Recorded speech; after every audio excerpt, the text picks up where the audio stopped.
So auto offload is now being rolled out to all of our Amazon Fire Sticks, Fire TVs, Fire TV Cubes. This is going to be a phased update, which means slowly over the next week or so, all of your devices will actually get this new change. Now, what does the change actually do? Are your side-loaded applications, your Kodis, your other favorite third-party streaming applications, will they be affected? How does this change actually work? Well, I can tell you straight away that none of your side-loaded applications, if you've downloaded something from my website or from your favorite YouTubers, any application, maybe you've installed it from a third-party custom application store like APK Time or Apto TV, none of those applications are impacted by this change. So in that way, the majority of us don't really have anything to worry about, because the only applications that are impacted by this are applications that you download from the official Amazon App Store. And we can see it says here that auto offload will remove some applications that haven't been used on your device in the last 60 days without deleting the login credentials. And that's really the key part, that typically for most applications, when you uninstall them, when you then want to reinstall them, any of your credentials, any of your custom settings, your bookmarks, your favorites, if you're using a debrid service, all of them have to be recreated. But with this feature, the process will retain that data and just remove everything else. And it just means that if you need to use the application in the future, one click, you can then reinstall it, and all of your custom settings, your favorites, your credentials, all of them will be automatically restored on your device. Now, this article was published yesterday on AFTV News, which really is the best resource for anything Amazon related. And we can see that he previously wrote an article about this, so we knew this feature was coming. And the key thing that this is trying to target is the annoyance of managing space, because typically on most devices, they only come with 8 gig of storage. Once you've installed a few applications, that really just runs out very quickly. Unless you have a Fire TV Cube with 16 gig storage, or of course the new second generation 4K Firestick Max, which I will be opening up very soon. So if you guys want to see that video where I'll be answering all of the common questions like, can you install sideload, can you install a custom launcher, can you use a mouse toggle, how much storage do you actually get once you've installed the base operating system, all of those questions will be answered. So if you guys are interested in that, make sure you are subscribed with all notifications. And we can see that he's saying that ever since the first Fire TV, which came out in 2014, just removing an application was really the only way you could reclaim space on your device.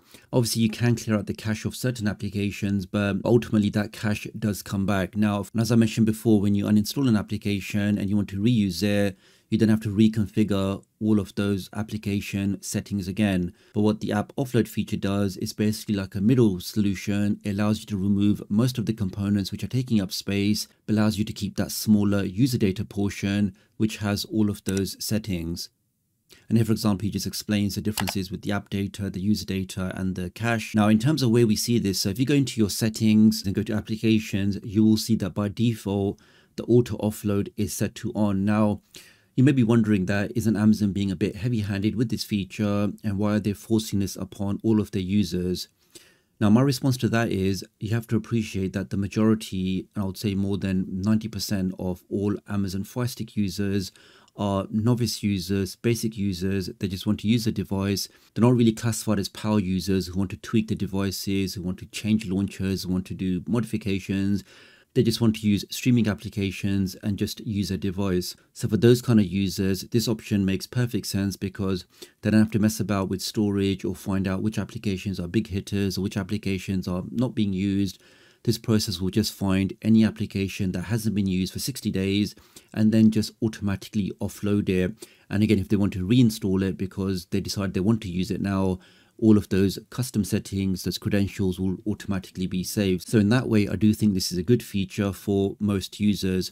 And of course, if you see yourself as a power user, then you can just go into the settings, turn this option off, and it just means that you have to then go ahead and manage the storage on your device, manage the applications, uninstall applications. All of that control is with you. But do leave me a comment, guys, if you think this is something for a novice user, if you think they should be using it, or would you advise that all users should go ahead and turn this option off? And it's definitely worthwhile mentioning again that this only applies to applications that you've downloaded from the Amazon App Store. So Nothing that you've downloaded from my website or from any third-party resources or any third-party application stores. None of those applications are affected. It's purely just official Amazon apps. And if you don't want to use an automated process, you can also go into any of the applications and think like, I don't want to use this right now, but again, I do want to retain my settings, my credentials. You can then go ahead and manually select offload, which will then complete that process for you. And lastly, in terms of what the supported devices, Elias confirms that if you're running Fire OS 5, then unfortunately you'll not be getting this new app offloading feature. It's going to be your Fire OS 6, 7 and Fire OS 8 devices. They'll take advantage of this new thing. Now, if on your device, if you want to check if you have the latest update, the easiest way to do that is just go over to the cogwheel on the right, click on that, get into where it says My Fire TV. I can go to About, let's click there, and where it says check for updates, we can see on my device, I've checked the update and I'm still running 7.6.6.4. And I don't have this new app offloading feature directly on my device at the moment. So do leave me a comment below and let me know if your device has this new feature and if it is something that you're going to use, or if it's something that you're just going to turn off straight away because you think Amazon are being too heavy-handed. So do leave me a comment below, let me know, and I'll hopefully catch up with you guys real soon. Thanks.